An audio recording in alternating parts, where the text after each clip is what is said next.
Amém, maravilha. Então vamos dar início a mais uma segunda-feira, mais uma aulinha, mais um estudo ou somente mais uma bela leitura aqui da nossa palavra do Senhor. Amém? Vamos orar então para que a gente possa iniciar. Senhor, em nome de Jesus, Pai, eu te agradeço mais uma vez, Pai, por este momento, te agradeço por mais esse dia, Senhor, te agradeço por todos os que estão aqui presentes, ó Deus. Aqueles que talvez não podem estar, que o Senhor nos abençoe da mesma forma, mas aqui neste momento, nesta reunião, Senhor, eu te peço o teu Espírito Santo, Pai. Peço, Senhor, do teu amor, da tua misericórdia, Pai, e da tua sabedoria. Que seja o Senhor que fale, que não seja eu, mas que seja, Senhor, o teu Espírito que tome a frente, que tome a liberdade aqui agora, Pai, para esse nosso momento. Espírito Santo, visita cada um que aqui nos acompanha. Elimine, Senhor, todas as distrações, Pai, não permita que sejamos levados por qualquer distração que venha a ocorrer, ó Deus, mas que possamos estar concentrados na Tua palavra, Senhor. Em nome de Jesus, Pai. Perdoa, Senhor, se não somos dignos de estar na Tua presença, mas sabemos que ainda assim a Tua misericórdia e o Teu amor nos alcançam, Pai. Então, sê conosco neste momento, Pai, que possamos aprender mais de Ti, sentir o Teu toque, a Tua presença e o Teu amor, Pai. Em nome de Jesus te agradecemos. Amém e amém. Então vamos lá, Atos capítulo 9, hoje isso? Para que a gente possa continuar a nossa leitura. Um capítulo talvez bem conhecido já para muitos, mas vamos ler e entender tudo o que o Senhor nos fala aqui. Atos capítulo 9 vai falar a respeito da conversão de Saulo. Todos lembram da última aula? Todos lembram o que ele estava fazendo com os cristãos? O que ele fez, né? No ato da morte de Estevão? Qual foi a sua atitude, qual foi a atitude de Saulo ali depois da morte de Estevão e o que ele buscava, né, nos cristãos. E aqui a gente vai ver o que acontece no decorrer dessa história. A gente sabe que ele não gostava nem um pouco do povo cristão, sabe que ele perseguia, prendia, matava e assim ele acreditava estar fazendo a coisa certa. E o que o livro de Atos no capítulo 9 vai nos relatar aqui na continuidade dessa história. Enquanto isso, Saulo ainda respirava ameaças de morte contra os discípulos do Senhor. Olha só. Em meio versículo, a gente já identifica o que ele estava fazendo, né? Isso aqui, claro que não é novo para nós, todo mundo sabe, mas eu quero, como de costume, aqui a cada detalhe, a cada entrelinha, a gente vem entendendo o contexto e o que está se passando aqui na história. Então ele ainda continuava ameaçando os cristãos, ainda continuava matando os cristãos, né? Todos os discípulos do Senhor eram automaticamente os seus inimigos. Dirigindo-se ao sumo sacerdote, pediu-lhe cartas para as sinagogas de Damasco, de maneira que encontrasse ali homens ou mulheres que pertencessem ao caminho, pudesse levá-los presos para Jerusalém. Eu não sei se na Bíblia de vocês tem a mesma tradução, está escrito da mesma forma, né?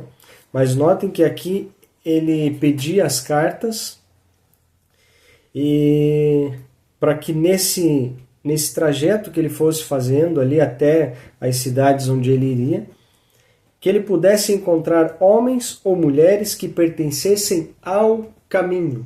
E na minha Bíblia aqui o caminho está escrito com letra maiúscula, né? E às vezes isso passa despercebido para nós e vale ressaltar que os homens e mulheres que pertenciam a esse caminho, aqui descrito com letra maiúscula, eram homens e mulheres que pertenciam ao Senhor, que professavam ali a sua fé em Jesus Cristo, né? Então, tendo em vista que Jesus disse que ele é o caminho, a verdade e a vida, então aqui Saulo estava procurando as pessoas que pertenciam a este caminho, né? Que pertenciam a Jesus, que criam nele, que ali professavam esta fé em Jesus. E era esses a quem Saulo estava tentando matar, estava perseguindo, estava levando preso, né? Como aqui o próprio final do verso 2 que a gente leu, a gente pode compreender isso. Ele procurava esses homens e mulheres pertencentes ao caminho para que pudesse levá-los presos para Jerusalém. Então esse era o intuito de Saulo. Aí aqui não demora muito, né? Já no verso 3 a gente vê o que acontece com ele nessa trajetória. Em sua viagem, quando se aproximava de Damasco, de repente brilhou ao seu redor uma luz vinda do céu. Ele caiu por terra e ouviu uma voz que lhe dizia: Saulo, Saulo, por que você me persegue? Aqui é um dos exemplos, e a gente pode ver isso várias vezes na palavra do Senhor. Quando o Senhor tem uma repreensão, quando Ele tem assim aquela chamada de atenção, igualzinho a gente faz com os nossos filhos, né? O Senhor também faz com os filhos dele. Chama 2 vezes pelo nome. E a gente pode ver isso aqui inúmeras vezes na palavra do Senhor. Mais para frente aqui a gente vai ver quando o Senhor fala com Ananias, ele chama Ananias uma vez. Por quê? Porque Ananias está atento, Ananias está fazendo a vontade do Senhor, e o Senhor chama uma vez e basta. Né? Mas quando a gente está meio desatento, quando a gente está fazendo algo que não deveria fazer, ou que vai vir uma bronca logo em seguida, o nome é chamado 2 vezes. Saulo, Saulo. Por quê? Porque ele estava fazendo algo que não era para fazer. Ele estava perseguindo cristãos, matando pessoas, e isso ia já direto ali contra a vontade do Senhor. E como eu falei, a gente faz isso sem perceber com os nossos filhos, né? Todo mundo deve ter aí com os seus filhos, aqueles que têm, né, os filhos, uma maneira carinhosa de falar, um apelido carinhoso, uma maneirazinha de brincar e de chamar ali quando está tudo bem, quando está tudo normal. Mas aqui em casa, não diferente das outras, quando a Maria Júlia sabe que tem algo que não está se passando bem com ela, ou vem o nome completo, né? E ainda por cima 2 vezes, ou se não é um dos nomes mesmo mais repetidos 2 vezes seguidas. Se encontrou alguma coisa fora do lugar, bagunçado, ou alguma coisa que não deveria ser feita daquela forma, já vem em seguida, né? Júlia, Júlia. E ela já sabe. E ela é só uma criança, mas ela tem essa consciência. O tom de voz, a maneira com que chamamos, a gente tem a consciência. E é claro que essas crianças, elas sabem muito bem também quem está chamando. Por que eu digo isso? Porque Saulo estava fazendo algo que não era tão agradável aos olhos do Senhor. O Senhor chama a atenção dele 2 vezes, né, por sinal. Saulo, Saulo, por que me persegue? E Saulo tinha consciência do que ele estava fazendo. Ele sabia dos seus atos. E, obviamente, ele sabia quem estava o chamando a atenção. Tanto que no verso 5 aqui, a resposta dele, né, já vem com uma outra pergunta. Saulo perguntou: quem és tu, Senhor? Poderia ser qualquer um que estaria chamando ele, não? Foi uma voz que ele ouviu, não foi algo da sua cabeça. Ele ouviu uma voz, a gente vai ver isso no decorrer do contexto aqui. Então poderia ser qualquer um. Mas chama 2 vezes pelo nome e você sabe o que você está fazendo de errado, a única pessoa que pode te chamar desse jeito é aquele que vai te corrigir no teu erro.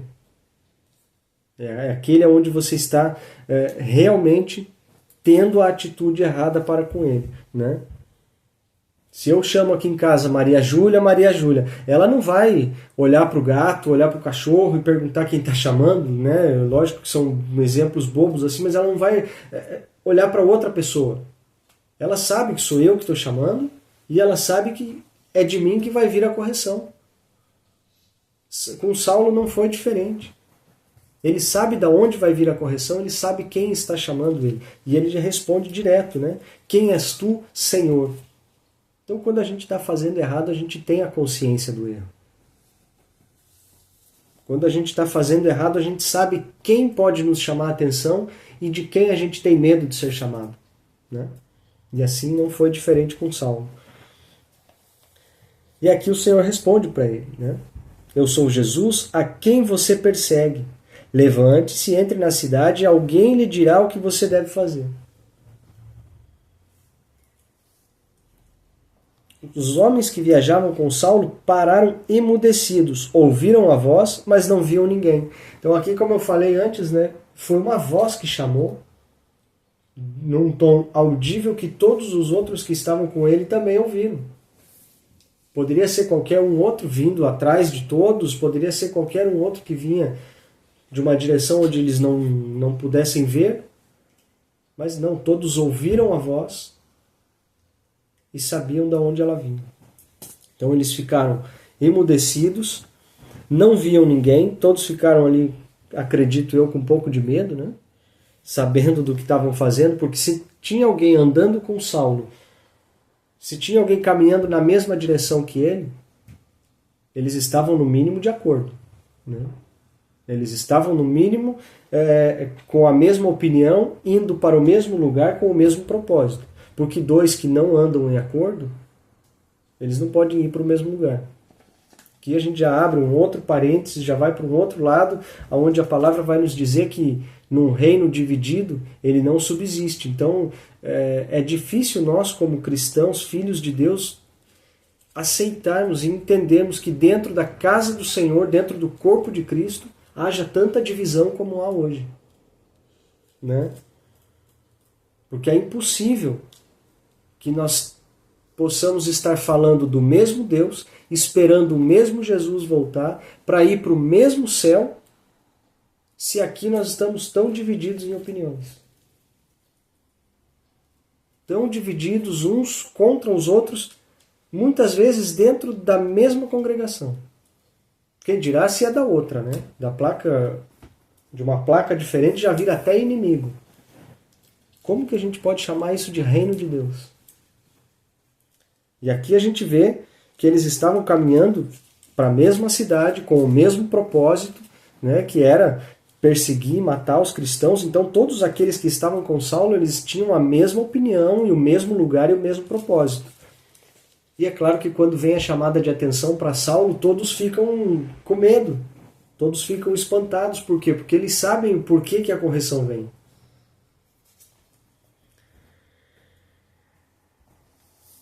Saulo levantou-se do chão e, abrindo os olhos, não conseguia ver nada. E os homens o levaram pela mão até Damasco. Notem que aqui a correção, por enquanto, vem só sobre Saulo. Por quê? Embora todos estivessem no mesmo caminho, fazendo a mesma coisa, mas o propósito aqui era Saulo. Ele estava à frente do grupo. Ele estava liderando, por assim dizer, este grupo. Ele tinha com ele a convicção do que ele estava fazendo e arrastava pessoas com ele. Então a correção que vem sobre ele, ela também vai cair sobre os outros. Por mais que a gente tente achar um meio de dizer que não, o pecado daquele ali, ele vai prestar conta e tudo mais, é claro que eu sei que a salvação individual, nós vamos prestar contas, cada um de nós, para com Deus, quando chegar o dia do juízo. Mas não podemos esquecer que nós temos responsabilidade sobre alguém que vem depois de nós. Seja um pastor pela sua igreja, seja... Talvez eu mesmo aqui assuma essa responsabilidade sobre vocês que estão ouvindo aqui neste momento. Eu tenho talvez uma dupla responsabilidade, porque aqui eu estou falando para vocês num vídeo, mas eu também estou falando para dentro da minha casa. E tudo aquilo que eu falo aqui, eu assumo essa responsabilidade de que eu sei que de alguma forma vai refletir em vocês que estão ouvindo. Por isso que eu bato tanto na tecla de dizer que não adianta eu vir aqui com um discurso bonito, mas se o coração está todo sujo, também vai cair sobre vocês a sujeira do coração. Por mais que eu não coloque ela para fora. Por mais que eu não esteja aqui derramando um monte de bobagem em cima de vocês, mas se o que eu faço aqui atrás da câmera é só um teatro e a vida por trás disso daqui é cheia de bobagens, não se engane, mas tudo isso reflete sobre aqueles que estão recebendo a palavra. Por isso que é importante que aqueles que têm responsabilidade sobre pessoas, sobre uma igreja, sobre um grupo, uma liderança em determinado lugar, é importante que se santifique cada vez mais. Porque tudo isso, mesmo que não explicitamente falado aqui, não explicitamente derramado sobre vocês, mas tudo aquilo que é vivido no secreto, ele também traz consequências no coletivo. Não podemos esquecer disso, né? Voltando para o contexto aqui, já é a segunda ou terceira vez que eu mudo de assunto e divago um pouco nos exemplos e não é o intuito aqui. Vamos nos ater ao fato de que Saulo recebeu a correção do Senhor, levantou-se do chão, verso 8, e abrindo os olhos não conseguia ver nada. E os homens o levaram pela mão até Damasco. Por 3 dias ele esteve cego e não comeu e nem bebeu. Como sempre, simbolicamente, o Senhor aqui não deixa uma coisa longe da outra, né? Mais uma vez, um exemplo de 3 dias para que o resultado fosse apresentado. 3 dias para que a santificação estivesse no seu curso ali, por assim dizer, né? Assim como o Senhor morreu e no 3º dia ressuscitou, Saulo ficou cego e no 3º dia voltou a ver, né? Deus, ele não deixa buracos nas entrelinhas. Uma coisa sempre está ligada à outra e a simbologia aqui, os significados de cada número, de cada tempo, de cada acontecimento é muito preciso para Deus aqui, né? Verso 10. Em Damasco havia um discípulo chamado Ananias. Não é o mesmo aqui, por assim dizer, né, do casal que ouvimos falar anteriormente, aqui de Ananias e Safira. Né, um outro discípulo chamado Ananias. E o Senhor o chamou numa visão. Ananias. Notem, né, que eu falei no começo, e notem aqui o exemplo de Ananias. O Senhor o chamou numa visão, e chama o nome dele uma vez só. Ananias era alguém temente a Deus, era alguém que estava ali dentro do propósito, fazendo aquilo que ele tinha que fazer. Basta o Senhor chamar uma vez, a gente sabe que é com a gente. E está sempre pronto a agir e pronto a responder, mesmo com um pouco de medo, como aconteceu aqui. Vamos ver o que acontece. Eis-me aqui, Senhor, respondeu ele.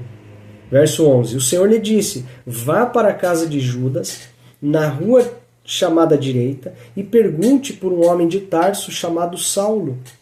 Ele está orando.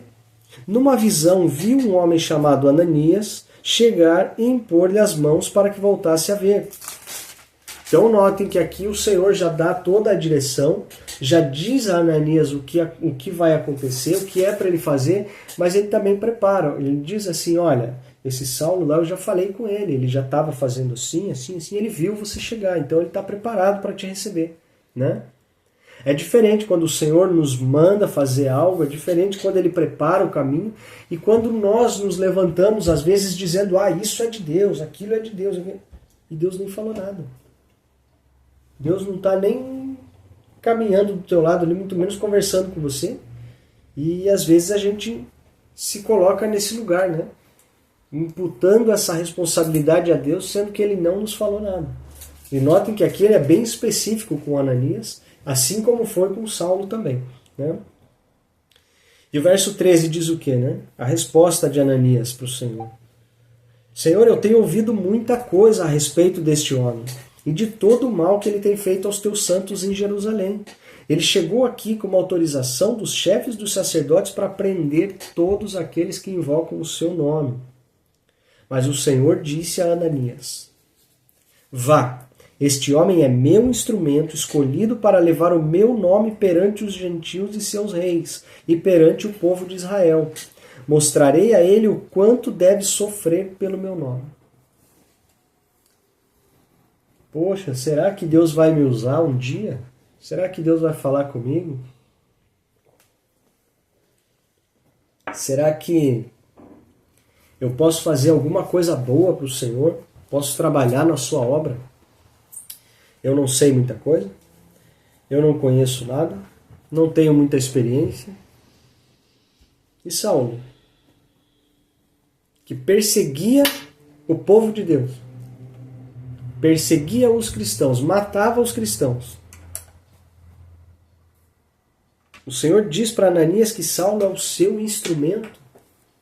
Então aqui a gente tem mais uma prova e tem mais uma evidência na palavra do Senhor de que o Senhor vai usar quem Ele quiser, da maneira que Ele quiser. Basta que possamos ouvir a sua voz quando Ele nos chama. Porque também tem aqueles que são muito bons, piedosos, praticam boas obras. Mas quando o Senhor chama, o que a gente faz? Quando o Senhor chama, fazemos questão de virar o rosto e mudar de assunto e dizer, ah não, isso não é comigo não. Isso não é para mim. Então notem que o Senhor não vai chamar somente aqueles bonzinhos, aqueles que estão fazendo tudo corretamente, aqueles que estão aptos, por assim dizer, segundo os nossos olhos. A nossa aptidão, aquilo que nós nos consideramos bons para fazer, para o Senhor não é nada. E aquilo que nós talvez possamos considerar o mais abominável, o mais podre aos olhos do Senhor, talvez é esse que Ele vai usar para engrandecer o seu nome. A gente não pode ousar a tomar decisões no lugar de Deus, ou ainda mesmo querer dizer quem Ele pode usar e quem Ele não pode. Não quero mais uma vez sair do contexto aqui, mas só trazer uma pequena pergunta, uma pequena questão aqui. Respondam para vocês mesmos, claro que não para mim, mas quantos de nós já não nos pegamos numa situação de olhar para determinadas pessoas com determinados comportamentos e olhar e dizer assim, ah, isso daí é caso perdido. Esse aí não tem mais jeito. Esse aí o Senhor não quer nem ver por perto. Quem disse? Não faz parte da aula aqui, mas eu sou um desses casos. Se vos cabe a saber.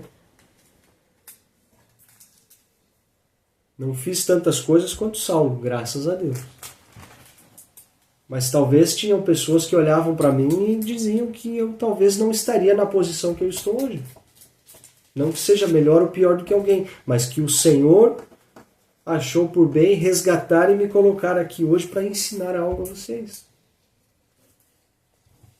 E aqueles talvez que aos nossos olhos poderiam ser muito bons a servir ao Senhor, podem hoje estar em outros caminhos. Então não cabe a nós dizer quem o Senhor vai usar ou não vai usar. Né? O Senhor disse a Ananias, este homem é meu instrumento escolhido para levar o meu nome perante os gentios e seus reis. Imagina só.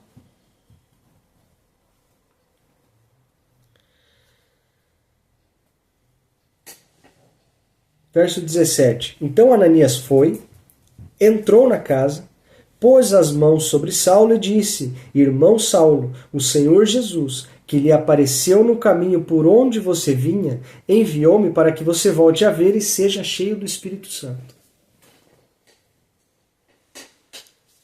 Uma frase simples, da maneira que o Senhor ordenou com que ele fizesse. Ponto. Imagina que a gente recebe uma direção do Senhor e para que a palavra seja convincente para aquele que nós vamos entregar, a gente precisa montar um texto mirabolante, mudar o tom de voz e ainda colocar mais alguma coisa no meio para que a pessoa possa crer que foi Deus que falou. E aqui a gente vê mais uma vez que não precisa nada disso. A gente chega perto daquele irmãozinho que o Senhor nos enviou, chama-o pelo nome, porque o Senhor não fala para qualquer um também a todo tempo. Ele vai falar especificamente para alguém. Se ele fala para alguém, alguém tem um nome.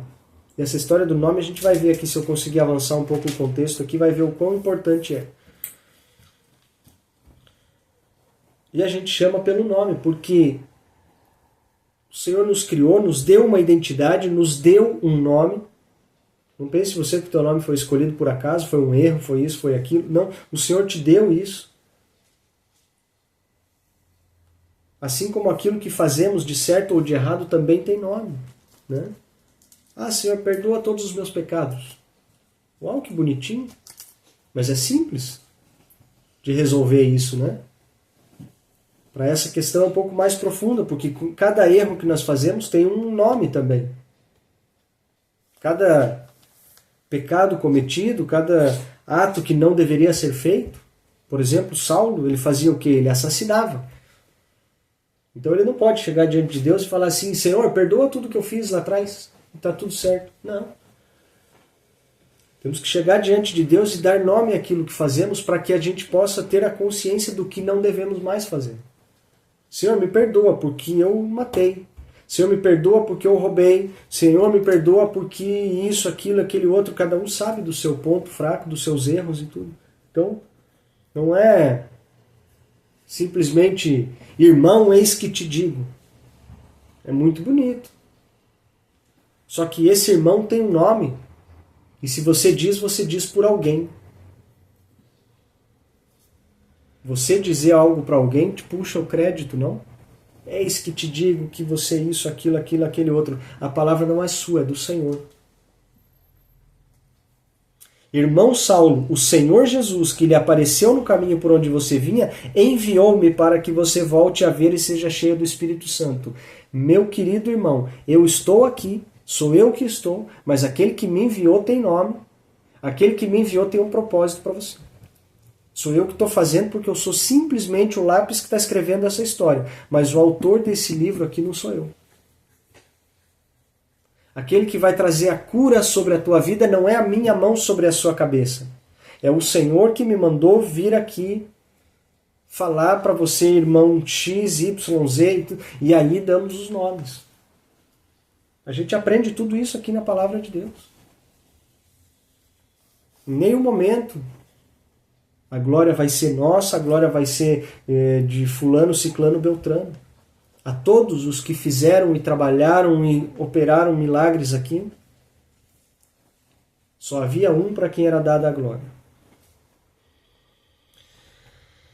Verso 18. Imediatamente algo como escamas caiu dos olhos de Saulo e ele passou a ver novamente. Levantando-se, foi batizado e depois de comer recuperou as forças. Amém? Simples, né? Simples, sem muita cena, sem muito rodeio, a parte de ouvir uma voz que vem de algum lugar, mas o Senhor nos surpreende muitas vezes. Quando fugimos de um lado, de outro, e não damos ouvido àquilo que é óbvio para nós, o Senhor, sim, Ele é muito bom a fazer milagres e agir no sobrenatural. Mas Ele sempre arruma um meio de nos fazer nos achegarmos até Ele. Porque este é o propósito para o qual fomos criados. Para nos relacionarmos com o Senhor e não viver fugindo. Né?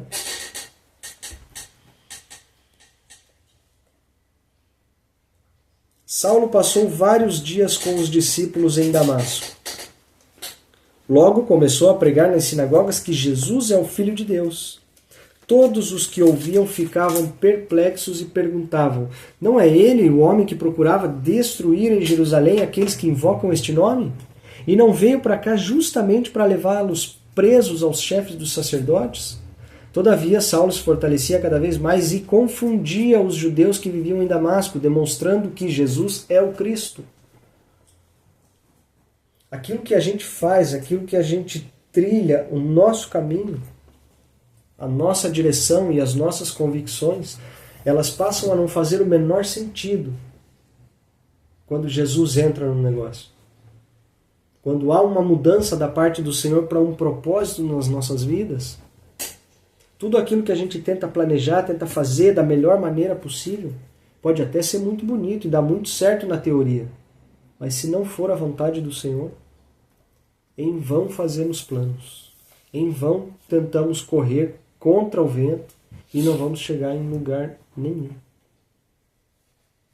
Ao passo que quando entendemos e reconhecemos a grandeza do Senhor e os planos que Ele tem para nós, quando nos dobramos a isso,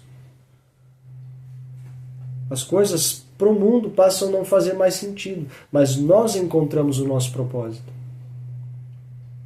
E não foi diferente com Saulo. O que ele fez? Ele continuava pregando e se fortalecendo e ensinando nas sinagogas a respeito de Jesus, que é o Cristo. E aqui a palavra vai nos falar algo muito interessante no verso 22 que a gente leu, que ele se fortalecia cada vez mais e confundia os judeus que viviam em Damasco. Poxa, mas a palavra vai dizer que Deus não é um Deus de confusão? Que negócio é esse que Saulo vem pregando em nome de Jesus, ensinando a respeito de Jesus, mas confunde as pessoas. O confundir as pessoas aqui é que a palavra vai dizer que ele confundia os judeus que viviam em Damasco. Os judeus, até hoje, entendemos isso e vemos claramente isso, que muitos não reconhecem o Senhor Jesus como o Messias que veio para salvá-los. Eles estão talvez até hoje à espera de um Messias. Os judeus não reconhecem isso. E eles se sentiam confundidos, eles não conseguiam compreender tamanha clareza que Paulo falava quando ensinava a respeito de Jesus, trazendo para os judeus a confusão entre eles daquilo que eles criam, mas daquilo que eles estavam ouvindo. Chegava a trazer essa confusão para eles, de modo que alguns, acredito eu, até compreendiam quem era Jesus e se convertiam. Essa era a confusão entre os judeus em Damasco. Não era confundir e falar coisas contraditórias ou dizerem coisas que não faziam sentido, mas era simplesmente realmente mostrar aos judeus que o Messias que eles tanto esperavam já havia vindo, morrido e ressuscitado. Né? Aí no verso 23 começa a ficar mais interessante aqui, não diferente de tudo aquilo que a gente já viu anteriormente. Né? Decorridos muitos dias, os judeus decidiram de comum acordo matá-lo. Como já era de se esperar, né? Como todos os outros aconteceu, porque com Saulo seria diferente. Né? Começa a pregar uma coisa, começa a falar em nome de Jesus, trazer alguns ensinamentos ali que ia não na mesma direção da tradição que eles aprenderam já há anos e anos atrás. Se tem alguma coisa que não está legal, que não vai de acordo com aquilo que a gente acredita, a gente vai fazer o quê? A gente vai tirar do caminho. A gente vai matar esse camarada que anda falando bobagem aí. Hoje talvez não tão grave assim, mas dentro de alguns estabelecimentos ou outros, se a gente começa a apresentar a palavra do Senhor pura e clara como ela é, o que acontece com a gente? Obrigado. Né? Somos silenciados, somos colocados para fora, somos ridicularizados, simplesmente por apresentar a palavra do Senhor, da maneira como ela é. Porque não é mais conveniente. Então, logo passamos a ser contrários àquilo que um sistema nos apresenta, àquilo que um sistema nos leva a fazer. E aí já não somos mais tão queridos assim. É claro que para chegar ao ponto de alguém ameaçar e matar, como já vimos acontecer, mas aí envolvem coisas um pouco mais sérias, né? Quando envolve nomes, franquias, valores, aí fica um pouco mais complicado, mas chegamos sim a esses casos. Ameaças, mortes e tudo. E isso a gente vê aqui, que já começou lá em Atos. Não é de acordo comigo, está falando outra coisa que eu não acredito, então a gente vai dar um jeito sim de silenciar. Aí cabe a cada um se render ao Espírito Santo e não às minhas palavras, mas para que seja convencido pelas Escrituras e pelo poder de Deus. Mas Saulo ficou sabendo do plano deles, verso 24. Dia e noite eles vigiavam as portas da cidade a fim de matá-lo, mas os seus discípulos o levaram de noite e o fizeram descer num cesto através de uma abertura na muralha. Quando chegou a Jerusalém, tentou reunir-se com os discípulos, mas todos estavam com medo dele, não acreditando que fosse realmente um discípulo. É claro, o nosso passado fala muito por nós. Aqueles que conheceram anteriormente, fala bastante. Deixa espaço para dúvidas, para desconfiança, para medo, deixa espaço para muita coisa. Mas o que vai mostrar isso? O meu discurso bonito numa pregação de 2 horas? Não. O que vai mostrar isso é o tempo e o comportamento. Não há nada que possamos falar que vai convencer o outro daquilo que somos ou deixamos de ser, aquilo que fazemos ou deixamos de fazer. A única coisa que pode mostrar realmente a diferença do que era para o que é hoje são as atitudes, e não é do dia para a noite. É o tempo que vai nos mostrar isso. Ah, mas eu me arrependo em nome de Jesus, agora eu sou outra pessoa, porque em Cristo todas as coisas se fizeram novas, agora eu oro, eu falo em línguas, eu rodopio, eu sapateio, eu grito, eu canto. Não adianta.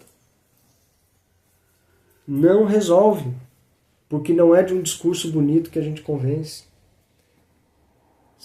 É pelas atitudes, pelo exemplo e realmente pela mudança de conduta. Então todos tinham medo, né? E aí isso levou um tempo para que Saulo pudesse se integrar ali com os discípulos. Então Barnabé o levou aos apóstolos e contou como no caminho Saulo vira o Senhor que lhe falara e como em Damasco ele havia pregado corajosamente em nome de Jesus. Então aqui ele encontrou também uma testemunha junto com ele que pôde ajudar, né? Não só o tempo, mas alguém que viveu aquilo que ele passou, aquilo que viu a transformação, que viu o sobrenatural com ele e pôde também falar isso aos outros discípulos. Verso 28, assim Saulo ficou com eles e andava com liberdade em Jerusalém, pregando corajosamente em nome do Senhor. Falava e discutia com os judeus de fala grega, mas eles tentavam matá-lo. Sabendo disso, os irmãos o levaram para Cesareia e o enviaram para Tarso. A igreja passava por um período de paz em toda a Judéia, Galiléia e Samaria. Ela se edificava e, encorajada pelo Espírito Santo, crescia em número, vivendo no temor do Senhor. Então aqui a nossa história já muito bem conhecida de Saulo, um instante em que perseguia os cristãos, num instante em que achou que estava fazendo a coisa certa, o Senhor vem e muda tudo. Então a gente pode achar que a gente está no caminho certo, a gente pode achar que está fazendo a melhor coisa do mundo, mas sobretudo, não devemos fechar os nossos ouvidos e nem o nosso coração para quando o Senhor nos chama. E ainda digo mais, se Ele te chama 2 vezes pelo teu nome, é melhor ouvir. Você sabe que vai vir uma correção, você sabe que tem alguma coisa que está errada, você sabe que tem alguma coisa que precisa melhorar. Mas é melhor ouvir aqui e ser corrigido do que se cumpra a parte da palavra onde vai nos dizer que aquele que não vem pelo amor ao Senhor, ele virá um dia pela dor. Não esperemos a dor somente pelo fato de evitar a correção. Porque o Senhor nos corrige. A palavra também nos fala que Ele corrige o filho a quem ama e corrige com vara.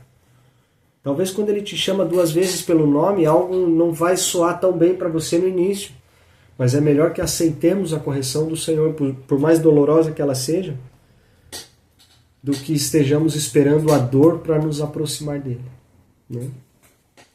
E se Ele te chama, certamente Ele tem algo para te falar e Ele vai requerer algo de você, que vai ser desconfortável, que vai ser talvez doloroso, em alguns aspectos vai ser até um pouco vergonhoso, né, de assumir ou de mudar de posicionamento.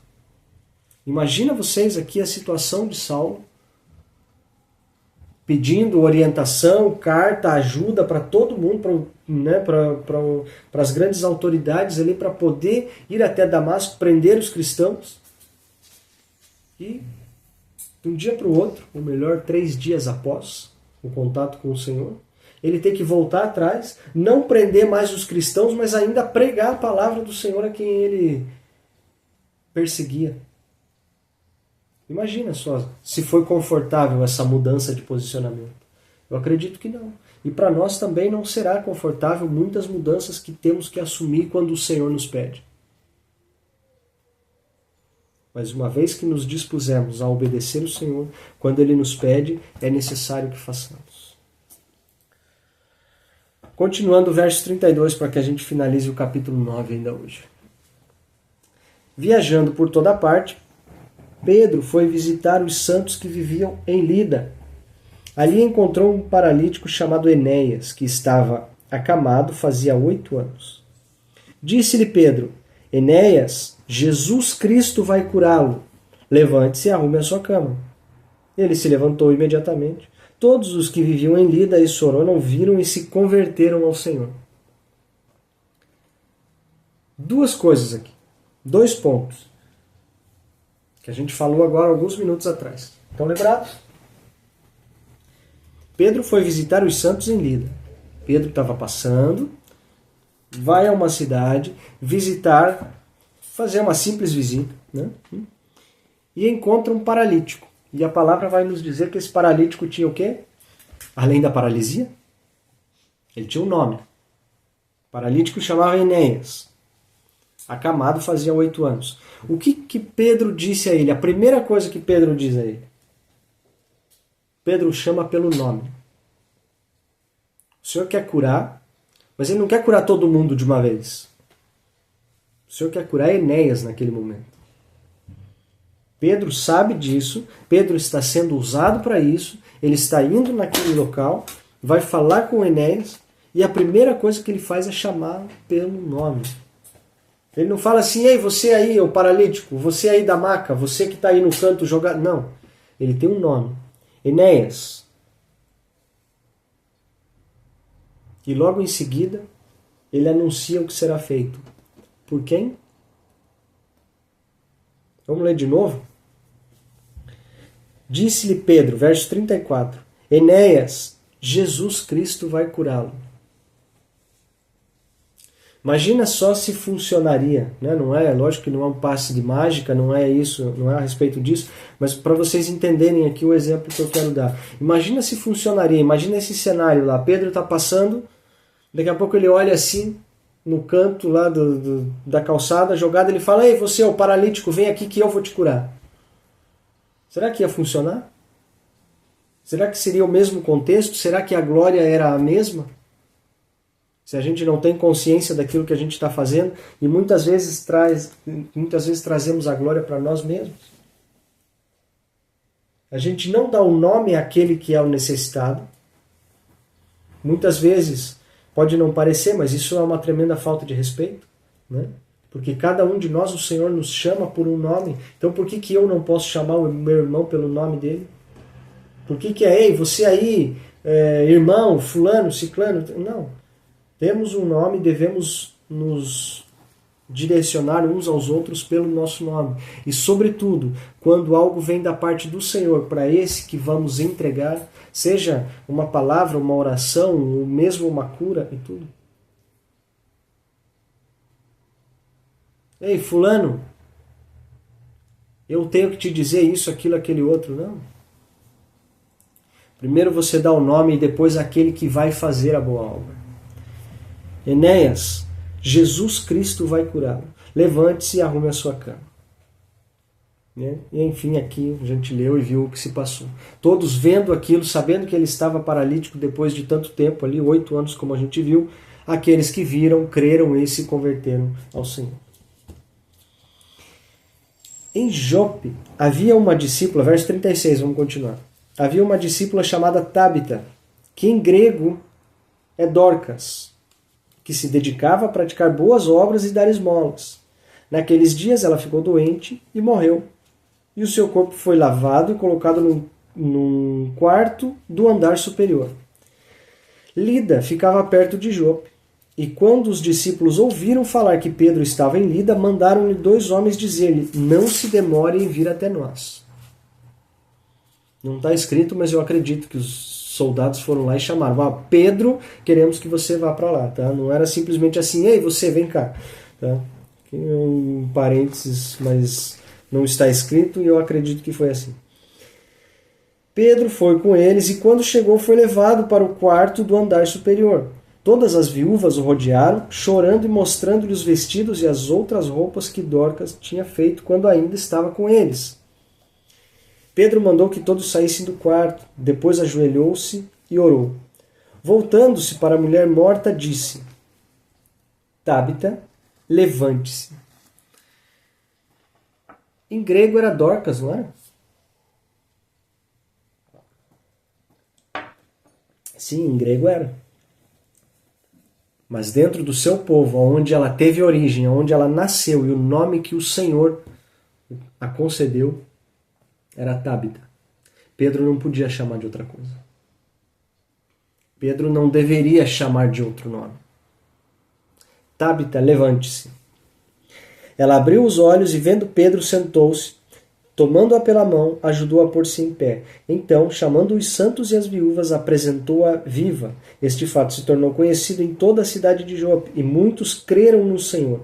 Pedro ficou em Jope durante algum tempo e com um curtidor de couro chamado Simão.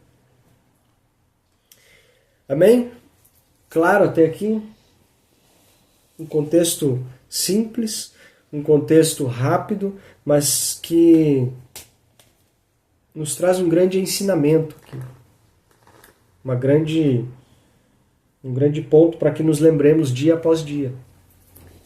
Como tratarmos os nossos irmãos, como nos relacionarmos e, sobretudo, quando falamos do nome do Senhor, quando falamos da obra do Senhor, o ponto mais claro que temos que ter em nossa mente é a quem devemos dar a devida glória, a quem devemos dar o devido crédito daquilo que fazemos.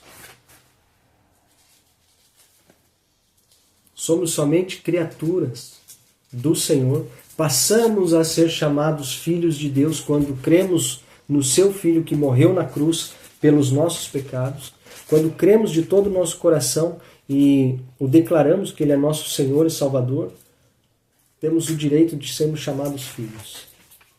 Mas ainda assim, somos apenas ferramentas e quem faz a obra, quem tem o poder, quem dá a última palavra é o Senhor.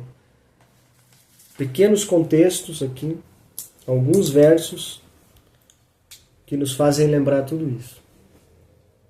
Alguns versos que dificilmente passam nos púlpitos e pregações de grandes igrejas por aí, porque arrisco eu a dizer, assim como toda a palavra, mas esses últimos versos que lemos aqui agora, este contexto de Enéas e Dorcas, arrisco eu a dizer que podem ser julgados como versos muito simples para formular uma pregação, para formular uma palavra impactante, para formular algo que venha a mexer com os corações daqueles que vão ouvir. E é por isso que eu bato na mesma tecla em dizer que eu não estou aqui pregando para vocês, fazendo um belo discurso ou procurando convencer do que quer que seja. As nossas segundas-feiras aqui são dedicadas à leitura da palavra, interpretação e conhecimento do Senhor. Pode não ter um começo ligado com o meio que vai terminar em algo que a gente já está esperando e depois todo mundo vai fazer a mesma oração. Não é esse o nosso intuito. Nosso intuito é de conhecer a palavra do Senhor, ler e não deixar de fora nenhuma vírgula e não acrescentar nenhum ponto. Amém? Esse é o intuito dos nossos estudos. Esse é o intuito dessa reunião em torno desta mesa, ainda que virtual aqui com vocês. Para que não venhamos a cair no erro, que várias vezes é citado, mas agora eu vou precisar bem aqui o profeta Oséias, quando o Senhor diz a ele que o seu povo perece por falta de conhecimento. E é algo que eu não gostaria de ter como minha responsabilidade. Dizer que aqueles que caminham ao meu lado não conhecem o que está escrito nas Escrituras. Não preciso de muita gente. Não preciso de um grande número ou de convencer a maior parte das pessoas. A única coisa que eu preciso é que cada um que se dispõe a nos ouvir aqui às segundas-feiras ou mais tarde em outros vídeos ou naqueles vídeos que já foram ensinados anteriormente. A única coisa que eu preciso é que tudo que é lido aqui seja compreendido do início ao fim. Ah, mas não é uma boa pregação. Não tem problema. Ah, mas o conhecimento não é enorme, é muito simples. Sim, esse é o intuito. É ser cada vez mais simples, ao ponto de ser realmente parecido com Jesus. Porque, pelo que eu me lembro, somente nos 4 primeiros evangelhos, onde passamos alguns meses aqui em cima deles, lendo, relendo e reaprendendo aquilo que Jesus nos ensinou. Não havia nada de extraordinário que não fossem simples palavras de um homem simples nos dizendo como devemos levar os nossos dias e como devemos colocar em prática aquilo que ele nos ensinou. As suas obras, sim, eram extraordinárias, mas ele aplicava de uma maneira muito simples e com palavras que fossem compreendidas por todos.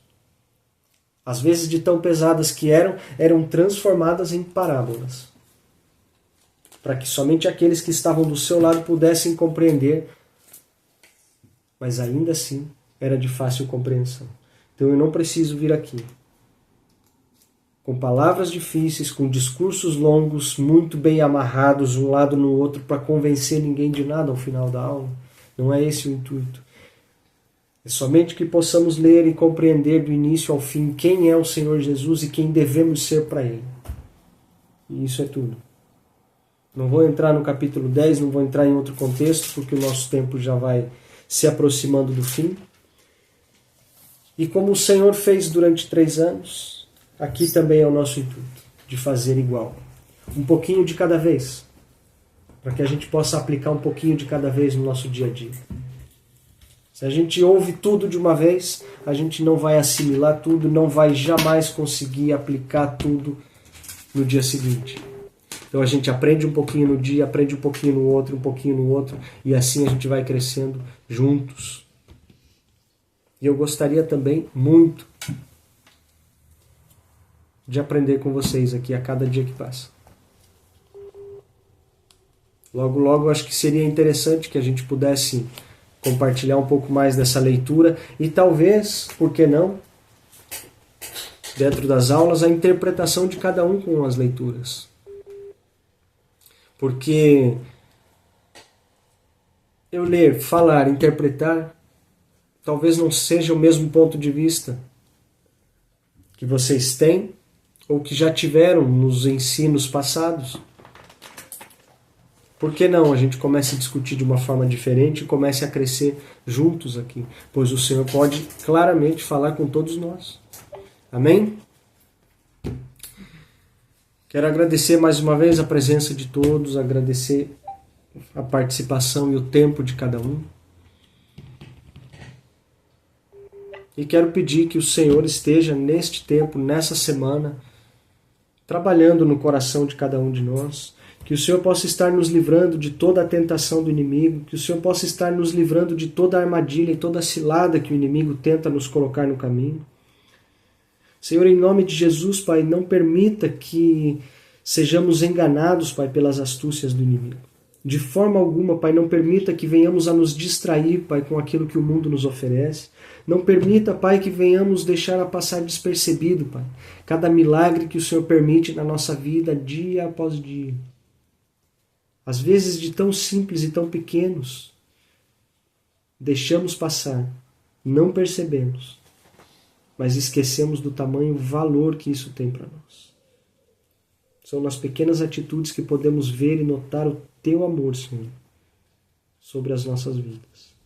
E é isso que eu te peço, Senhor, continua trabalhando dia após dia. Envia, Senhor, os Teus anjos, Pai, para cuidar-nos dia após dia. E envia, sobretudo, o Teu Espírito Santo, Pai, na casa de cada um aqui, Senhor. Para que estejam sendo, Pai, convencidos do Teu amor a cada dia, Senhor.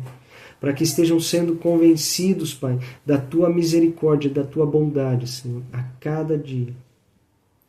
Senhor, que o Teu Espírito Santo venha nos ensinar e nos fazer lembrar de tudo aquilo que já ouvimos a Teu respeito, Pai. Que venhamos, Pai, a nos lembrar do momento em que encontramos o Senhor. E que não venhamos a esquecer disso, Pai, nos dias duros das nossas caminhadas. Senhor, em nome de Jesus, Pai, abençoa a vida de cada um aqui, Pai. Com paz, com saúde e com a Tua presença. Em nome de Jesus, Senhor. Te agradecemos. Amém e amém, Pai.